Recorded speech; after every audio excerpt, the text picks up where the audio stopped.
에 대한 얘기들을 해드리고 있는데요. 오늘은 그 19번째 시간이고 골반의 통증에 대한 내용들을 좀 정리를 해드릴 거예요.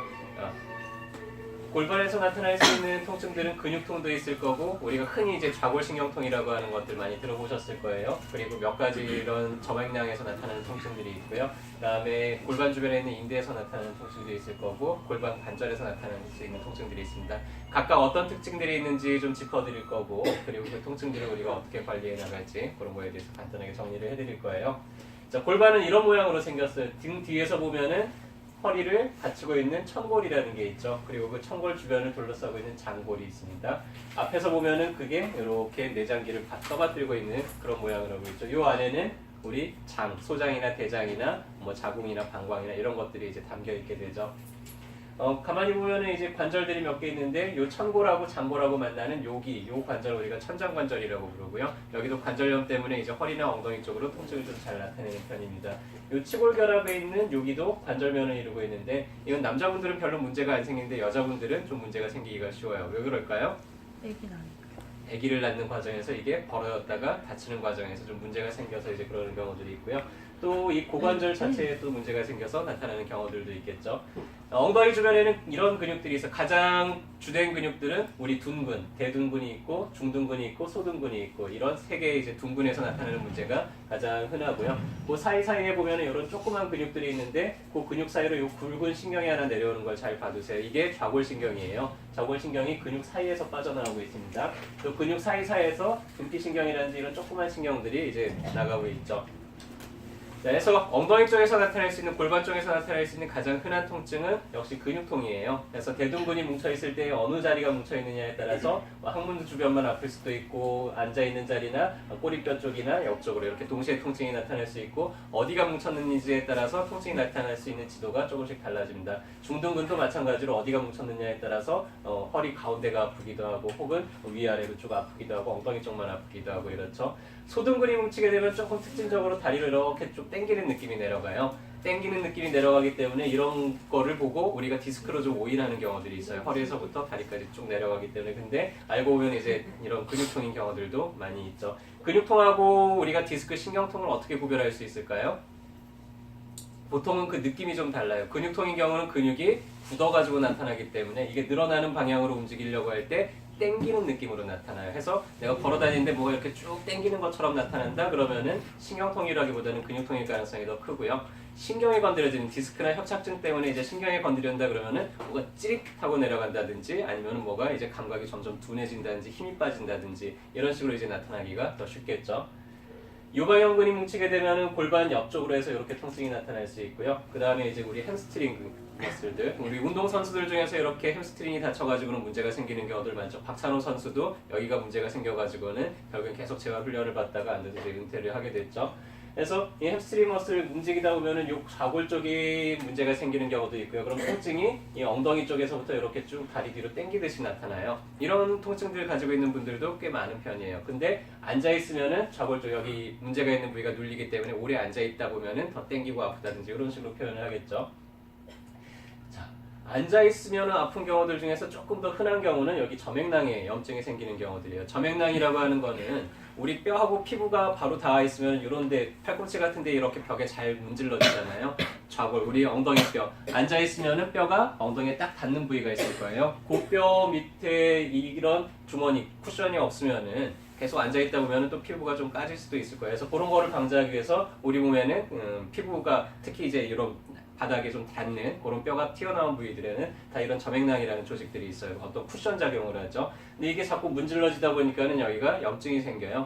초반에는 조금 아픈 듯 하더니 이제 시간이 지나면 지날수록 염증이 심해지겠죠. 그래서 점점 오랫동안 앉아있기가 점점 어려워진다고 그런 식으로 이제 표현을 하죠.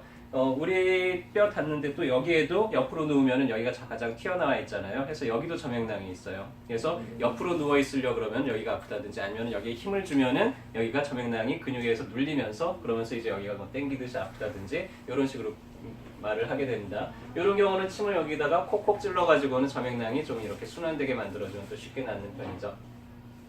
자, 허리 골반에서 나타나는 통증들 중에서 가장 흔한 통증은 천장관절염, 특히 이제 나이 드신 분들 중에서 허리가 좀 오랫동안 내가 아팠어 라는 분들, 자, 관절염의 특징들은 가만히 있을 때는 그다지 그렇게 아프질 않은데 이제 막 처음에 움직이려고 그러면은 뻑적지근하게 아프다가 또 조금 움직이다 보면은 좀 편해지는 그런 특징들이 있습니다.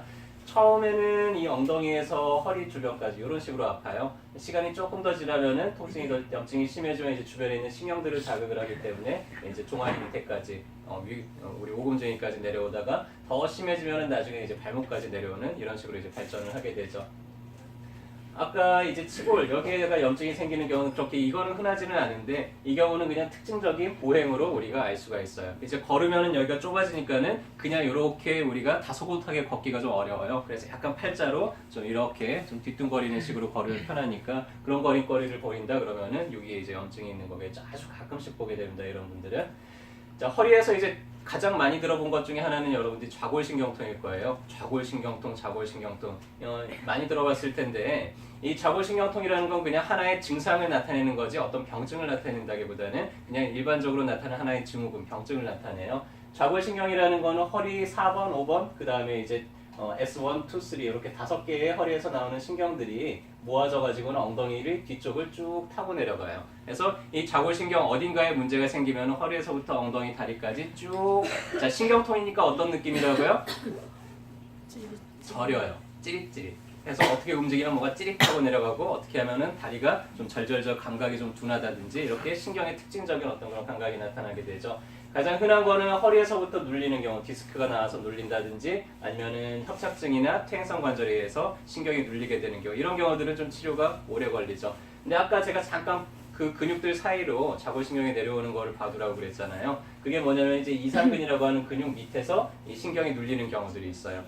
디스크하고 정말 똑같은 증상이 나타나지만 이 경우는 이 근육이 너무 긴장이 돼서 근육이 신경을 누르고 있는 경우이기 때문에 이런 근육들만 좀 풀어주고 나면은 또 증상이 금방 개선이 되죠. 자, 가끔 이런 경우들이 있을 거예요. 엉덩방아를 찍고 나서 세게 찍고 났는데 이분들이 그 당장부터 좀 힘들기도 하지만 시간이 오래 지나서 좀 힘들어지기도 하고요. 이 꼬리뼈를 보면은 이게 좀 움직임이 가능한 구조예요. 그래서 엉덩방아를 찍는데 꼬리뼈 있는 데를 꽉 부딪히고 나면은 이게 함몰이 돼요.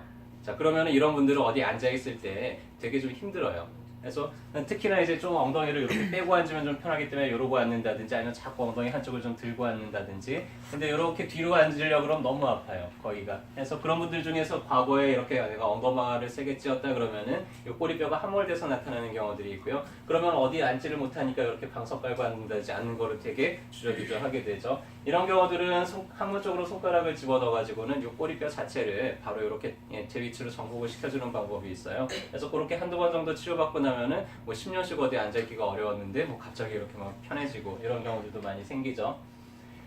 자, 허리를 삐끗하고 나면은 가장 많이 삐끗하는 게 이제 무궁화 들다가 장요인대를 삐끗하게 되는데 이게 금방 나으면 좋은데 인대 부상이 금방 해결이 안 되면은 좀 만성적으로 통증을 이런 식으로 엉덩이 주변으로 앞쪽으로 해서 통증이 방산되는 경우들이 생기게 됩니다. 자, 그 다음으로 이제 또 흔한 것 중에 하나가 고관절염이에요. 우리 몸에서 관절들 중에서 체중하고 관계가 되어 있는 관절들은 관절염이 좀 잘 생겨요. 어깨나 목이나 이런 데는 내 체중하고 별로 크게 관계가 없기 때문에 관절염이 그렇게 흔하지는 않은 편인데 우리 체중을 실는 게 허리, 아까 얘기했죠. 천장관절, 고관절, 그다음에 무릎관절, 발목관절 이런 데는 다 내 체중하고 관계가 있잖아요. 특히 내가 체중이 더 늘어나면은 늘어날수록 더 확률이 높아지겠죠. 그래서 이런 체중을 실는 자리에 이제 염증이 생기는 분들은 체중 조절을 하는 게 통증을 줄이는 데서도 많이 도움이 되고요. 고관절이 이렇게 멀쩡해야 될 게 퇴행화되면서 이렇게 삐그덕거리게 되면 이제 무슨 문제가 생길까요? 관절이 잘 움직일까요? 안 움직일까요? 안 움직여요. 관절염의 특징들은 그 관절을 움직일 때 움직임이 좀 많이 제한이 돼요. 그래서 특히 언제 알 수 있냐면은 책상 다리를 하고 앉을 때 한쪽 다리는 잘 되는데 한쪽 다리가 이런 식으로 자꾸 떠요. 이게 완전히 젖혀지지를 않으니까. 그래서 그런 거를 보고 우리가 고관절이 좀 문제가 있구나 하고 알 수 있죠. 고관절이 골절이 되는 경우들도 있는데 골절이 되면 우리가 그쪽 다리로 체중을 실을 수 있을까요? 없어요. 그래서 골절의 특징은 특히 이제 체중을 지지하는 쪽에 골절이 오게 되면 우리가 체중을 싣지 못하기 때문에 없더라도 그쪽에 체중을 안 실려고 이런 식으로 이제 걷는 패턴을 보이죠. 만약에 내가 어디를 꽝 부딪혀서 다쳤는데 한쪽으로 체중을 싣기가 너무 어렵다? 그러면 이제 어떻게 해야 돼요? 사진을 찍어봐야 돼요. 그 경우는 어디가 부러졌는지 혹 골절인지 아닌지를 먼저 확인해야 되기 때문에 엑스레이로 사진을 먼저 찍어보고 확인을 해봐야 됩니다. 고관절이 문제가 있는지 아는 이제 네 가지 증상. 엉덩이와 허벅지 안쪽 부위에 통증이 느껴지거나 양반다리를 할 때 통증이 심해진다든지 계단을 오르내릴 때 통증이 고관절 쪽으로 심해진다든지 이게 엉덩이 통증인지 허리 통증인지 잘 구별이 안 되지만 여기 근처에서 뭐가 애매모호하게 아프다 그러면은 그냥 고관절 문제일 가능성이 있습니다. 양반다리를 하기가 어려운 통증 중에서 관절염도 있지만은 조금은 더 흔하게 우리가 내전근이라고 부르는 근육들이 있어요. 허벅지 안쪽으로 붙어 있는 이 근육들이 상당히 여러 가지 근육들이 이 치골들 근처로 해가지고는 붙어 있어요. 요런 데가 이제 유착이 된다든지 아니면은 여자분들 같은 경우에 여기다가 힘을 많이 쓰고 있잖아요. 그러다 보니까 이 근육이 굳어가지고는 이게 나중에는 잘 안 늘어나는 경우들이 생겨요. 그러면은 이제 책상다리 같은 거 할 때 이게 늘어나줘야 되는데 안 늘어나니까는 책상다리가 하기가 힘들어지죠. 이런 경우들은 침으로 이런 주변의 유착들을 좀 풀어주고 굳은 거를 풀어주면은 또 금방 또 회복이 되기도 합니다. 앉아있다 보면 이 등이 결려가지고는 등에서부터 나오는 신경을 따라서 이렇게 통증이 전달이 되는 경우들도 있고요. 고관절에서 제일 중요하게 이제 생각해야 될 거 마지막으로 요거 하나만 더 설명을 해드릴 거예요. 자, 골반은 허리까지 오는 이 체중을 양쪽으로 균등하게 나눠서 분산을 시키는 장치예요. 근데 만약에 골반이 이렇게 틀어지게 되면 이제 무슨 문제가 생길까요? 우리가 집을 지을 때 땅을 평평하게 잘 고르고 집을 지으면은 이게 집을 아주 높게 튼튼하게 지을 수가 있는데 만약에 땅이 이렇게 기울어져 있어요. 집을 제대로 지을 수 있을까요? 아니죠. 다 피우고 뒤틀리고 하겠죠. 그런 것처럼 골반이 틀어지게 되면은 그걸로 인해서 이 위로 있는 구조물들 우리 허리부터 해가지고는 척추들이 다 틀어지게 되어 있어요. 그래서 이 골반 균형을 잘 잡는 게 몸의 전체적인 균형을 잡는 데 있어서 가장 핵심 중요합니다. 근데 골반이 어떨 때 틀어질까요? 자세. 특히 이제 우리나라 사람들이 외국 사람들에 비해서 허리나 무릎, 골반 쪽에 문제가 좀 많은 편이에요. 왜 그럴까요? 우리나라 사람들이 온돌 문화잖아요. 우리나라하고 일본만 온돌 문화가 있어서 바닥에 앉아요. 바닥에 앉을 때 어떻게 앉아요? 책상다리하고 앉죠. 근데 외국 사람들은 바닥에 잘 안 앉아. 다 의자에 앉아요. 그러니까 이 책상다리를 하고 앉는 자세가 자꾸 골반을 한쪽으로 좀 틀어지게 만듭니다. 그래서 어쩔 수 없이 앉게 되면은 자꾸 다리를 좀 번갈아 가면서 앉으시고요. 되도록이면 식당 같은 데 가거나 어디 가거나 하면은 책상다리하고 앉기보다는 의자 생활을 좀 해주시는 게 골반의 균형을 잡는 데 많이 도움이 되고 또 앉아있더라도 이렇게 다리 꼬고 앉으면 어떻게 돼요? 자꾸 틀어지죠. 또 한쪽으로만 주머니에다가 뭐 지갑을 넣고 댕긴다든지 핸드폰을 넣고 댕긴다든지 그러면은 그것도 다 이제 틀어지게 되는 원인이 되죠. 골반이 틀어지면 우리가 어떻게 할 수 있어요? 치마가 자꾸 한쪽으로 돌아가, 바지가 자꾸 한쪽으로 돌아가, 내지는 한쪽 신발만 잘 달아. 뭐 이런 걸로 우리가 균형을 틀어진 거를 알 수가 있겠죠. 혹은 사진관 가면 자꾸 왼쪽으로 조금 더 가세요. 난 똑바른 것 같은데 왼쪽으로 더 가란 말이에요. 난 똑바른 것 같은데 자꾸 이렇게 되면은 몸의 균형이 깨져 있는 거겠죠. 그래서 그런 분들은 그런 부분들을 이제 신경을 써서 몸의 균형을 좀 잘 잡아서 미리미리 이제 좀 관절에 문제가 생기는 것들을 예방하실 수 있었으면 좋겠습니다. 자. 조금 내용이 많았죠. 네, 그래도 잘 들어주셔서 감사드리고요. 이제 여기까지 들어보니까 이제 엉덩이 아프다, 골반이 아프다, 그럼 어디 가시면 될 것 같아요? 한의원 가시면 될 것 같죠? 한의원 중에서도 어디 가시면 될 것 같아요? 네, 정답을 알고 계시네요. 여기 계시는 분들은 정답을 잘 알고 계세요. 감사합니다. 그래서 혹시라도 주변에 그렇게 좀 통증 때문에 힘들어하시는 분들이 있거나 그러면은 함께 이제 어깨동무하고 저희 한의원에 모시고 오시면은 저희가 또 알아서 잘 진단해서 필요한 내용들을 알려드리고 하겠습니다. 저희가 날마다 이렇게 알려드리는 내용이 여러분들 건강을 지키는데 그리고 여러분들 주변에 있는 분들하고 건강을 지키는데 좀 도움이 되기를 바라고요. 오늘도 진료 잘 받고 돌아가세요.